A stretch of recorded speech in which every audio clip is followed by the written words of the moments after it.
Oke, jadi kalau sepanjang penggunaan belangko yang berbeda, Anda firm ya, berapa persen tuh? 100% berbeda. Dari hasil analisa itu, 1115 identik dengan 1117, 1115 tidak identik dengan 1120, dan 1117 tidak identik dengan 1120. Jadi dari ini saya bisa memastikan bahwa ijazah 1120 dicetak, ditulis menggunakan belangko ijazah yang diproduksi berbeda dengan ijazah nomor 1115 dan berbeda dengan belangko yang dicetak dengan belangko di ijazah 1117.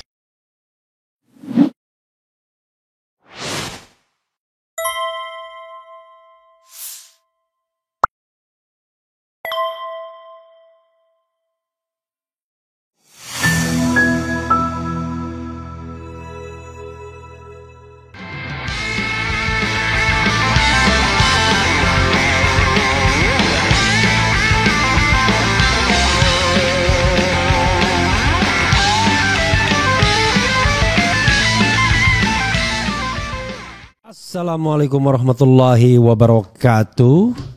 Sobat RH sekalian, jumpa lagi kita di channel yang keren ini. Keren cadas. Dengan seorang narasumber yang saya tidak sebutkan namanya, tapi yang jelas sosok ini pernah meneliti 3 ijazah Fakultas Kehutanan tahun 1985. Hasilnya, ini eng ya. Nanti akan kita tanyakan kepada beliau. Dan ini mudah-mudahan sedikit memberikan gambaran ya. Gambaran. Kalau kita bilang kesimpulan ya enggak lah. Memberikan gambaran atau memberikan pengayaan informasi. Jadi saya sebut beliau ini bro aja ya. Biar tidak teridentifikasi. Oke, coba kita sapa beliau, bro ini ya. Assalamualaikum warahmatullahi wabarakatuh, bro. Waalaikumsalam warahmatullahi wabarakatuh. Saya panggil bro ya, karena bro itu kita tidak bisa tahu ya, apakah lebih muda, lebih tua, lebih atau sama, pokoknya sehat-sehat aja bro ya. Oke, saya tiba-tiba mendapatkan informasi dari Anda mengenai bahwa Anda pernah melakukan semacam apa istilahnya, nanti Anda jelaskan sendiri, terhadap ijazah Fakultas Kehutanan nomor, kalau tidak salah Anda sebutkan 1115 ya kan? 1117 dan 1120 begitu ya? Betul. Nah itu 3 ijazah. Kita tidak sebutkan ijazah itu nama punya siapa, tapi sekali lagi 1115, 1117 dan 1120. Itu ya, ijazah dari Fakultas Kehutanan ya. Fakultas Kehutanan tahun untuk tahun kelulusan yang sama. Jadi bukan tahun masuk ya. Oke, tahun kelulusan yang sama. Oke, bro, silakan Anda menjelaskan sedetail-detailnya sesuai dengan prinsip jurnalistik ya kan? Kapan, apa, siapa? Kalau siapanya Anda sebutkan saja nomor ijazah kan? Ya. Apanya Anda melakukan apa? Kemudian di mana, kapan, ya kan? Mengapa, bagaimana? Silakan Anda sebutkan sesuai dengan urutan prinsip jurnalistiknya. Waktu kita kena dilanda COVID, itu kan hidup kita lebih banyak di dunia digital daripada di dunia nyata. Tahun 2021 itu sedang puncak-puncaknya, itu mulai ramai tuduhan, isu tentang tuduhan ketidakaslian sebuah ijazah. Oke. Dan kemudian di Twitter ya, saat itu Twitter ya, mulailah netizen ini membanding-bandingkan ijazah A dengan ijazah B, tapi fakultasnya berbeda. Dengan MIPA, ada dengan geologi, Fakultas Kehutanan dengan Fakultas Ekonomi, gitu loh. Ya pasti berbeda, bentuk ijazahnya pasti berbeda, format penulisannya juga berbeda. Karena yang menerbitkan ijazah itu kan fakultas. Oh, fakultas Rektor masing-masing itu ya? Fakultas masing-masing. Oke. Ada yang pakai tulisan tangan, ada yang pakai tulisan pakai rapido kan gitu kan. Kalau fakultas MIPA tuh hurufnya pakai rapido. Tapi kalau fakultas kehutanan itu hurufnya pakai tulisan cantik itu loh. Oke. Saya bilanglah di Twitter saat itu, kalau mau membandingkan, kalau mau mendapatkan kebenaran, maka harus apple to apple. Kalau membandingkan ijazah MIPA dengan ijazah MIPA dari UGM tentunya, dari universitas yang sama ya, nggak bisa MIPA UGM dengan MIPA ITB ya, nggak bisa sebelum itu. Kalau mau MIPA ITB yang dengan MIPA IPB, dengan teknik ITB ya dengan teknik ITB kan gitu. Nah, tapi kalau mau membandingkan ijazah kehutanan UGM, ya harus dengan fakultas yang sama gitu loh. Bahkan dengan tahun yang sama barangkali ya? Ya, dengan fakultas yang sama dulu. Oke. Dengan fakultas yang sama dulu, kemudian diturunkan lagi yang diterbitkan pada tanggal yang sama. Tahun bisa beda, Bung Refli. Oke. Nah, bisa aja 1 tahun 2 kali wisuda kan, atau 2 kali penerbitan ijazah. Kemudian di Januari, kemudian di November, kan beda itu. Oke, yang Anda bandingkan tuh 3 ijazah itu tanggal yang sama ya? Ya awalnya saya simpan dulu ijazah yang dipermasalahkan. Oke. Ijazah MIPA-nya saya tidak simpan karena tidak apple to apple. Kalau mau mencari kebenaran kan dari hati harus bersih dulu. Oke. Kita tidak ingin mencari kesalahan, tapi mau mencari kebenaran. Kan begitu. Kemudian ada lagi itu saya minta di Twitter siapa yang bisa bantu carikan satu lagi ijazah yang dari Fakultas Kehutanan lulus tahun 85 bulan 11 tanggal 5 sebelum gitu. Ada 5 November 1985 ya? Ya, 5 November 1985 ada yang tayang satu berwarna kan gitu. Saya ambil lah. Karena foto yang dituduh tidak asli ini kan hitam putih. Ya. Ya ambillah yang berwarna 2, saya bandingkan. Sorry, maaf. Yang berwarna ini yang tadi Anda sebut nomornya tadi ya? 1117. 1117 1115. Bukan 1120 yang baru saya dapat 2 itu. Ya, baru dapat 2 ya. Ya. Dapat 2, saya bandingkan berbeda. Begitu kan? Jadi saya tidak membandingkan tulisan, foto atau apa, tapi yang saya bandingkan adalah yang jauh lebih dalam lagi adalah blanko. Kan ijazah itu kan dibuat di atas blanko. Yeah. Kalau blankonya sudah tidak sah, ya ijazahnya pasti tidak sah gitu loh. Tapi kalau blankonya asli, isinya beda, tidak sah, itu namanya aspal. Asli tapi palsu. Yeah. Nah, cukup di blanko dulu. Kalau blankonya sama, baru data di depannya yang kita cari kebenarannya gitu. Kalau uang palsu itu yang pertama diperiksa adalah kertasnya dulu. Ya. Dokumen itu kertasnya dulu. Kalau kertasnya sudah beda, pasti dokumennya beda. Ya. Gitu. Kalau kertasnya sama, baru isi dokumennya lagi dipelajari. 2 tingkat, gitu loh. Ya. Nah ini di blankonya berbeda, tapi dia hanya berbeda, tidak bisa. Kalau 2 benda berbeda kan tidak kita bisa bilang bahwa ini yang benar, ini yang salah, atau ini benar, nggak bisa kan begitu. Ya, tapi kalau kemungkinan benar, kemungkinannya kan dua-duanya salah satu benar, atau tapi dua-duanya benar nggak mungkin. Nggak mungkin, karena berbeda. Iya. Gitu loh. Nah, kemudian saya minta lagi ke teman-teman di luar netizen, teman-teman di luar gitu kan, cariin dong satu lagi.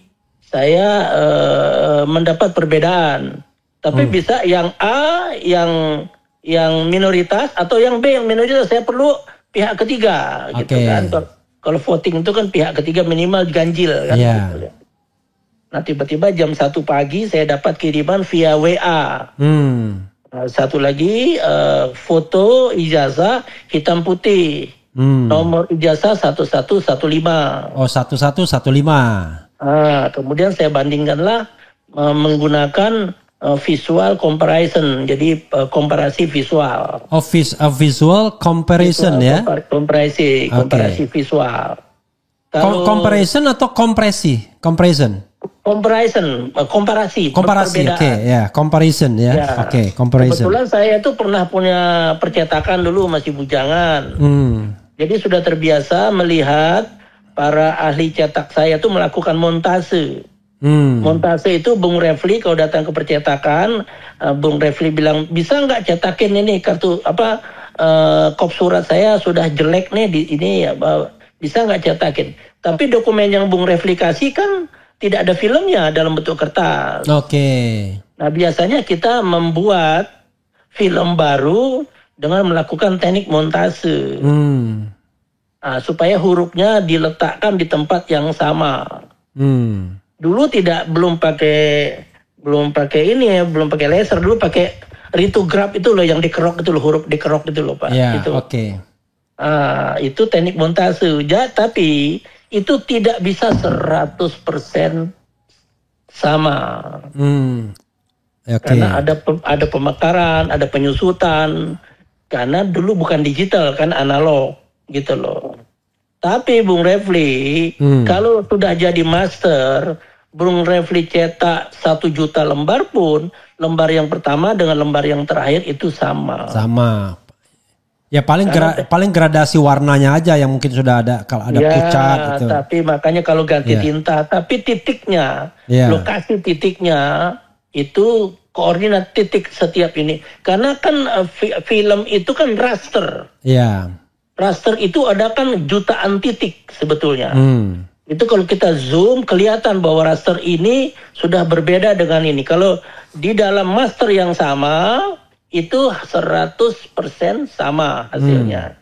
Walaupun pakai warna yang berbeda, misalnya mau hitam, ganti lagi misalnya tintanya coklat atau merah. Selama menggunakan plat yang sama, master plat namanya ya, maka hasilnya akan sama. Oh itu pakai master plat ya, Master plat, percetakan itu kan pakai master plat, gitu loh kan.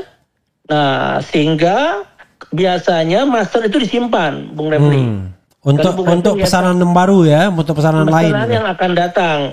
Master itu kita lapisi supaya tidak terjadi korosi. Kita simpan dalam rak master yang kelembapannya diatur temperatur tertentu untuk mengurangi kemungkinan dia korosi. Kita lapisin pakai zat kimia sehingga dia tertutup. Jadi tahun depan Bung Refli datang lagi, tinggal memberi nomor master. Atau cukup dengan SMS dulu. Tolong dicetakkan 500.000 lembar master 013281. Nah, kalau langganan dengan percetakan ya. Nah, saya tinggal cari master yang nomor itu, saya cetak 5,5 juta lembar. Tidak ada desain, sekali saja desain. Nah, jadi karena saya biasa bekerja di percetakan dan tahu akurasi dari penggandaan cetakan, maka dengan teknik yang saya punya pengalaman itu, saya bisa pastikan bahwa ijazah nomor 1117 ya dengan 1120 dengan 1120. Oke, artinya bisa dikatakan bahwa dua ijazah ini dicetak dari master yang berbeda. Yang berbeda. Dan rasanya tidak mungkin kalau misalnya dalam satu kesempatan ada dua master yang berbeda itu ya. Kalau Fakultas Kehutanan saat itu meluluskan 100 orang, apa mungkin nyetak 100 ijazah itu belangkonya 2 master? Ya, nggak mungkin rasanya ya. Nah, itu ijazah itu UGM lah yang mesti menjelaskan supaya akal kita nih bisa menerima itu kan. Ya toh? Nah, kemudian saya tengah malam jam 1:30 dapat ijazah ketiga. Nomor 1115 Fakultas Kehutanan UGM, black and white, tertanggal 5 November 1985. Dengan tanda tangan rektor dan dekan yang sama tentunya kan. Gitu. Nah, kemudian saya dapat 3 sampel, namanya 3 sampel. 3 sampel ya. 3 sampel. Kalau bisa saja yang sampel ketiga ini sama dengan sampel pertama atau sampel kedua kan begitu. bisa sama dengan yang 1120 atau bisa beda sama sekali. 1117 kan begitu kan? Atau bisa Kita beda. nggak tahu. Atau bisa beda sama sekali. Atau bisa beda sama sekali, berarti UGM-nya harus kita kasih itu namanya record, world record gitu loh. Ada universitas pencetak ragam ijazah yang terbanyak di dunia kan. Oke. Gitu. Saya lemparlah ke TV besar supaya lebih detail ya. Karena mata kita kan lebih supaya daya pisahnya lebih tinggi. Pakai layar yang lebih besar. Saya bandingkanlah, saya jajarkan 3 ini dan kemudian saya crossing. Dulu masih pakai manual, Bung Revi. Kan ada logo UGM-nya di tengah tuh. Iya. Ada ujung kelopak, ada pangkal kelopak. Iya. Dari pangkal kelopak bawah, saya tarik ke ujung kelopak atas terus sampai keluar lembaran ijazah. Iya. Semua kelopak saya ambil dari ada 6 atau 7 kelopak itu. Itu kalau dia sama masternya, Bung Refli. Iya. Maka dari garis yang saya tarik dari kelopak pertama ini, ketemu huruf di ujung, misalnya di kakinya N. Ya. Pasti kalau masternya sama, semua jasa akan ketemu di kakinya N. Oke. Kalau kelopak bawah saya tarik ketemu di kalimat di ujungnya J, Yogyakarta ya. Ya. Di ujung kaki atas atau di kepalanya ya. Karena huruf itu kan panjang dari kepala sampai buntut kan. Ya. Ya kalau ini ketemu di kepala, maka ijazah yang dicetak dengan master yang sama akan ketemu di kepala huruf J semua. Nah tapi kalau ijazah yang satu kepala J, yang satu ketemunya di perut J, ini sudah berbeda masternya. Itu saya lakukan, namanya analisa komparasi, tapi manual, teknik montasenya manual. Saya simpulkan ijazah A berbeda dengan ijazah B. Ijazah B, saya tidak memberi nama, tidak menyebut nama dulu saat itu. Saya tutup namanya pakai A, B, C aja. Ijazah A beda dengan B, B beda dengan C, C dengan A ekivalen, identik. Gitu loh. Ijazah A nih kalau nggak salah ijazah nomor 1115. Ya. Ijazah B ini adalah 1120. Ya. Yang ijazah C 1117. Oke, dibalik ya jadinya. Sorry, Dibalik, urutannya saya 1115, kemudian 1120, 1117. 17. Lalu kesimpulannya? Dari hasil analisa itu 1115 identik dengan 1117. Oke. 1115 tidak identik dengan 1120. Ya. Dan 1117 tidak identik dengan 1120. Oke, jadi kesimpulannya saya ulangi, yaitu 1115 identik dengan 1117. Oke, Ya. Satu kesimpulannya. Kesimpulan yang kedua, 1115 tidak identik dengan 1120. Betul. Kesimpulan ketiga, 1117 tidak identik dengan 1120. Ya. Oke. Ada lagi yang bisa disampaikan, Bro? Nah, jadi dari ini saya bisa bilang bahwa saya bisa memastikan bahwa ijazah 1120 dicetak, ditulis menggunakan blanko ijazah yang diproduksi berbeda dengan ijazah nomor 1115 dan berbeda dengan blanko yang dicetak dengan blanko di ijazah 1117. Oke. Blankonya yang berbeda. Iya, kami tidak menganalisa isi ya. Kami menganalisa blanko karena saya percetakan. Iya. Jadi yang saya pisahkan adalah, yang saya bedakan, yang saya komparasi adalah blanko. Oke, jadi kalau sepanjang penggunaan blanko yang berbeda, Anda firm ya? Berapa persen tuh? 100% berbeda. Oke, jadi Anda firm 100% berbeda. Jadi Anda tidak menganalisis isinya. Anda menganalisis bahwa itu dicetak dari blanko yang berbeda. Ya, bukan. Blanko itu dicetak dari master yang berbeda. Dari gitu master ya? yang berbeda. Oke, atau dengan kata lain, blanko 1120 berbeda dengan blanko 1115 dan 1117. Blanko 1115 sama dengan blanko 1117. Ya, betul. Oke, ada lagi yang mau disampaikan? Identik, namanya identik ya. Sebelum saya bertanya mengenai tadi kan, mungkin pendidikan Anda dan lain sebagainya ya, karena kadang-kadang orang mempertanyakan apa dia kapasitasnya dan lain sebagainya kan, apa sih latar belakang pendidikan, walaupun Anda sudah menyebutkan kalau di MK itu expert atau ahli itu ada dua, by education atau by experience atau dua-duanya both ya kan. Jadi orang bisa saja edukasinya tidak relevan ya kan. Ya. Tetapi dia punya experience ya. Tidak semua politisi itu dari Visipol kan. Iya betul. Banyak politisi yang dari IPA malah kan. Yang Visipol belum tentu jadi politisi. Iya. Sebaliknya politisi bisa aja dia dari pertanian atau dari kehutanan. Tamatan IPB belum tentu jadi petani gitu. Betul. Atau bisnis pertanian. Oke, apalagi yang Anda ingin sampaikan? Itu cukup itu. Oke. Saya kira yang Anda katakan tuh jelas, tegas ya. Jadi kesimpulan yang bisa diambil adalah tadi bahwa ijazah 115 identik dengan 117, ijazah 115 tidak identik dengan 1120, ijazah 1117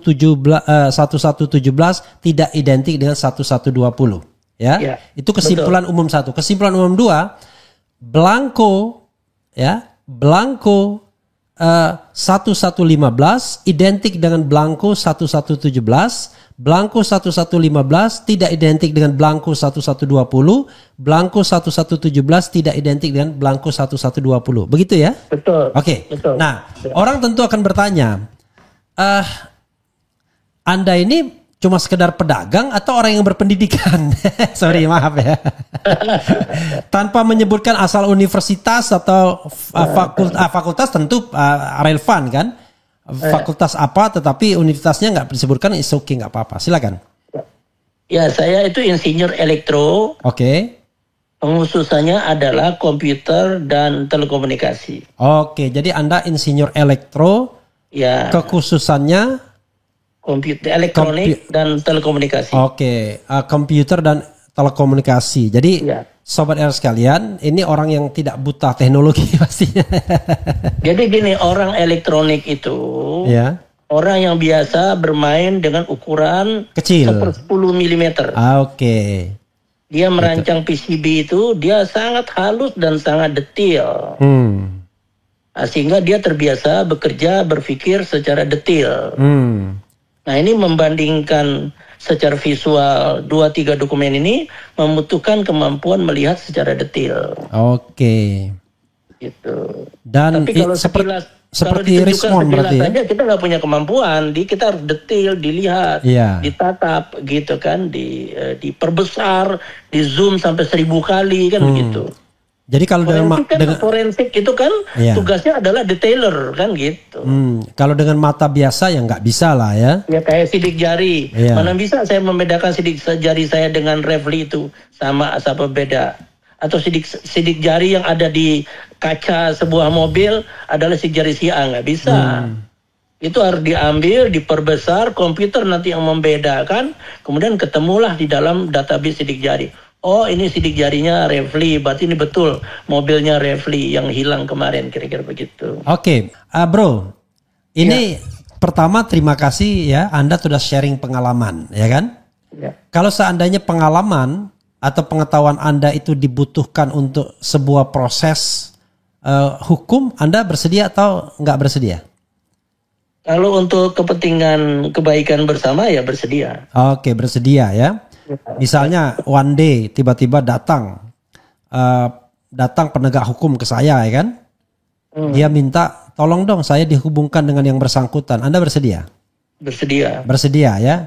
Jangan sampai kemudian saya bilang, wah saya nggak bisa ini ya kan. Oke. Tetapi untuk kepentingan negara tentu saya bersedia. Kan? Oke, untuk kepentingan negara bersedia ya. Jadi dan itu kan subjek tuh apa yang Anda pernah teliti ya. Iya. Sekali lagi yang Anda lakukan itu pada tahun berapa itu? Tahun 2021. Oke. Ini tahun 2021 ya. Kalau seandainya ditarik ke 2025 itu masih relevan nggak? Apa yang Anda lakukan 2021? Dulu foto 1120 saya dapatnya fotonya hitam putih. Iya. Dan agak kurang tajam. Iya. tiba-tiba ada posting yang 1120 lebih tajam dan lebih jelas. Ya. Nah, itu lebih memudahkan gitu kan betulnya. Tapi Anda sudah melakukan perbandingan dengan yang lebih jelas ini? Sudah Dan hasilnya tetap sama. Tetap sama. Oke, itu yang paling penting. Diambil dari dokumen yang sama, yang hitam putih dengan yang berwarna itu ya. Oke, hitam putih dan berwarna itu kalau dibandingkan tuh ada perbedaannya nggak? Nggak ada ya. Jadi kita bisa rely on hitam putih, bisa rely on yang berwarna. Iya. Perkara itu ijazah punya siapa kita nggak persoalkan. Yang jelas 1120. Kan begini, ijazah 1115 itu kan hitam putih. Ya. Saya bisa compare dengan yang hitam putih yang 1120. Oke, dan itu tidak identik. Ijazah yang 1117 kan berwarna.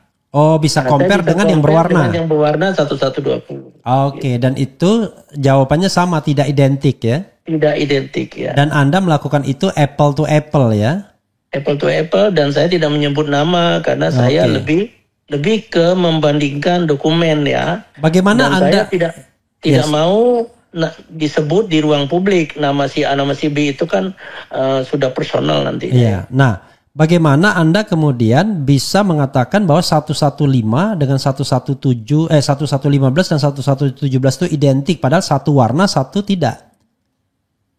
Kan kita tidak membandingkan kromotiknya, tidak membandingkan warnanya. Kita membandingkan posisi letaknya,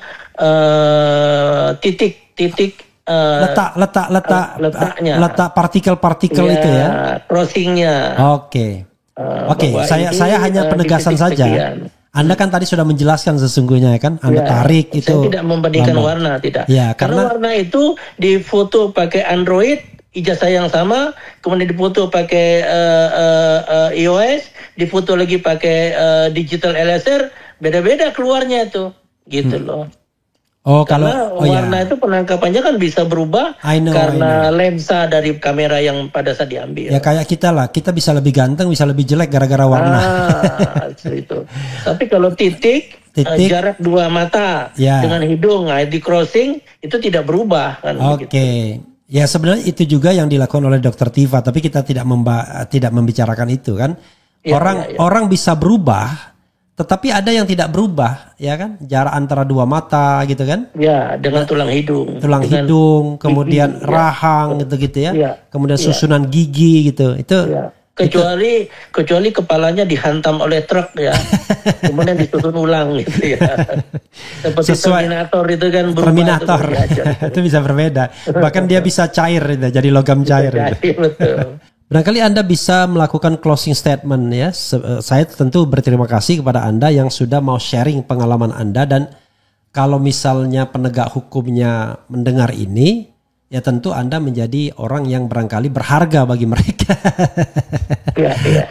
Saya tidak tahu ya, karena banyak yang namanya lawyer seperti Hozainuddin tuh sudah berteriak kita meragukan netralitas dan independensinya, tetapi itu kan bukan urusan kita berdua di sini. Urusan Anda adalah Anda hanya membandingkan soal identik dan tidak identik. Ya, ini betul-betul kerjanya kerja teknis ya. 1115, 1117 dan 1120. Jadi itu yang harus kita garis bawahi. Jadi subject to 1115, 1117, 1120. Ini pertanyaan bodoh saja.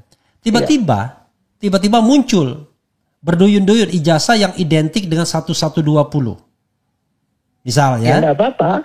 Enggak apa-apa. Itu tidak berarti ya tetap beda dengan 1115, 1117 ya. Iya. Artinya bisa aja nanti ada yang format ketiga, ada format keempat. Maka Fakultas Akuntan UGM harus kita kasih penghargaan. Dia paling kreatif mencetak ijazah kan gitu. Oke, bro. Jangan terlalu pinggir jurang, kayak kasihan Anda. Tetapi intinya adalah Anda siap ya kalau seandainya memang Anda dipanggil secara kalau memang dibutuhkan gitu. Untuk kebaikan bersama, untuk mengungkap kebenaran, why not kan gitu. Oke. Makasih bro, silakan closing statement. Oke.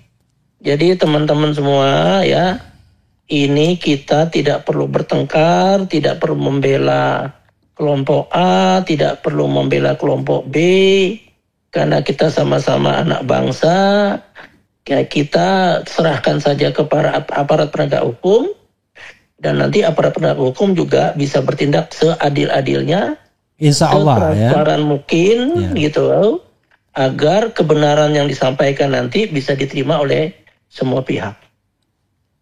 Dan kemudian bila ini sudah clear, maka suasana politik menjadi teduh dan kita fokus kembali untuk membangun bangsa.